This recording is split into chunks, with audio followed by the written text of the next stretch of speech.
The playoffs are here, and you can predict the action all the way to the finals with FanDuel Predicts. Predict the spread, the total points, and even the game-winning moments that make the playoffs. Sign up and get a $25 bonus with FanDuel Predicts. Offered by FanDuel Prediction Markets, LLC, a registered futures commission merchant. 18-plus bonus is non-withdrawable and expires 7 days after receipt. Trading derivatives involves significant risk and may not be suitable for all investors. Manage your activity with their consumer protection tools. Restrictions apply. See terms at FanDuel.com/predicts/bonus-offer-terms. Excuse me! Taxi! Come on, what are you doing? This is the 77 WABC minicast. Stacy, how are you? Is she there? Yeah. Can you hear me? Yes, I can. How are you? Good. How are you?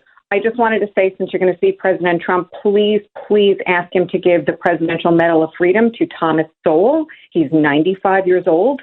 This man needs to get the Presidential Medal of Freedom. Why? What did he? Who is? Well, who is he? First of all, I'm not going to do. I'm going to be honest with you. I'm not going to do that. I can't do that. I mean, I don't even know the guy. What did he do? Oh my God, he's written so many books on. Oh, Thomas Sowell. Sowell. Yeah. The black guy, right? Yeah. He's great. Really? He's great. I don't think he's as old as you just said he was. Is he that old? No, I think he is. He's in his 90s, I believe. Yeah. Huh. Well, he's very, very smart. And who knows? Maybe he already has one. I wouldn't, no, I can't do that. I got my own agenda with the president. You know what I mean? Everybody's got a bunch of things they want to say to the president. You know what you should do the most is listen. That's what I do, actually, when I'm around him the most. I listen. Everybody, they come up with this script they want to give the president. And, yeah. All right. Well, anyway, Stacy, thanks for reminding us about Thomas Sowell. I hope he gets that.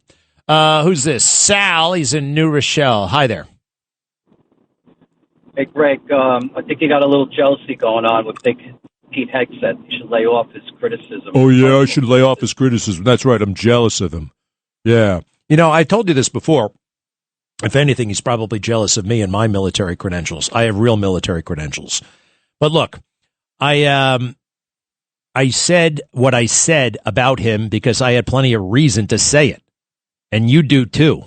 All right? I'm sorry, pal, but when you pay money to a blackmailer, that means you can't be the Secretary of Defense. All right? Yeah, there are certain things you can't do. And by the way, not only do I not want to be the Secretary of Defense, I am not qualified to be the Secretary of Defense. I am not qualified. All right? It's preposterous.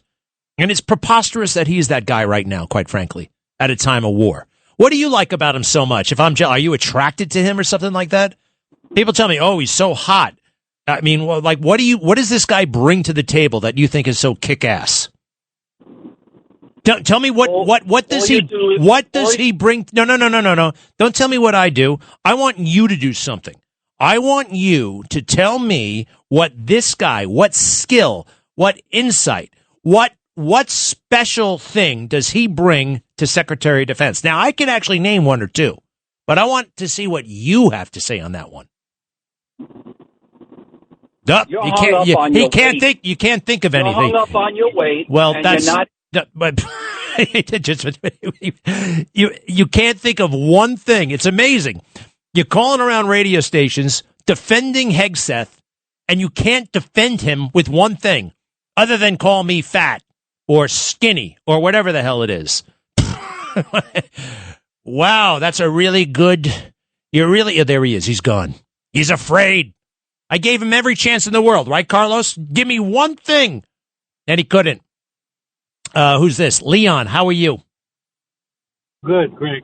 I just wanted to know what your thoughts are on the fact that the United Arab Emirates have sustained over 4,000 missile attacks from Iran, and the Arab states have spent billions and billions of dollars on armaments, but have not scrambled a single plane in defense of their own countries. Now, number one, was it that many? Was it that many? Yeah, the United Arab Emirates have gotten 4,000, I believe, and Israel has gotten only like 500. So 4,000 versus 500. But be that as it may, they've spent billions of dollars. I know one thing, though. I mean, if you look, the damage, they may have 4,000, but it hasn't been very effective. It just hasn't been very effective. I saw that one building get hit. I mean, life goes on in the UAE. Life is, but why not more of a robot? I don't think we want that, for one thing, because if we do that, the war takes on another dimension. It seems as it's expanding rather than, it's under control. Does that make sense? I don't think we want that. I don't think we also want to have to go through the coordination. And remember, we only have limited targets. We only have limited targets that we want to go after, actually. We don't want to go after all those things until we have to go after all those things. Thank you, pal. This is Jerry calling. How are you, sir? North Carolina. I'm fine, Greg. How are you? Good. I just wanted to make a note on what you had said earlier when you were talking about your lower extremities. Yeah. I have the same problem. Your testicle got big? Yeah, about a year and a half. I've been walking around with it for about a year and a half. Did you go to the doctor? Because you got to make sure that's no cancer in there. Yeah, no, I did. Exactly what I was going to say. I went to the doctor, and he said that it's not cancerous, it's a fluid. I had an operation a year earlier where they removed 6 inches of my colon, and they said it might have had something to do with that. Or I don't know exactly what it was. Well, you're probably the only person in the world who's going through what I'm going through. When you urinate, it gets in the way, doesn't it? It certainly does. It's a pain in the neck, and people think you wet your pants. I can't stand it. All right, I got one more. Who's this? Chaplain Richard. How are you, sir? Hey, how you doing? Good. How's the diet going? Good. Good. Excellent. Listen, you would be a terrific Secretary of War, and I'll tell you why. You went to basic training, right? I know you're an officer. I know you're an aviator, but you went to basic training, right?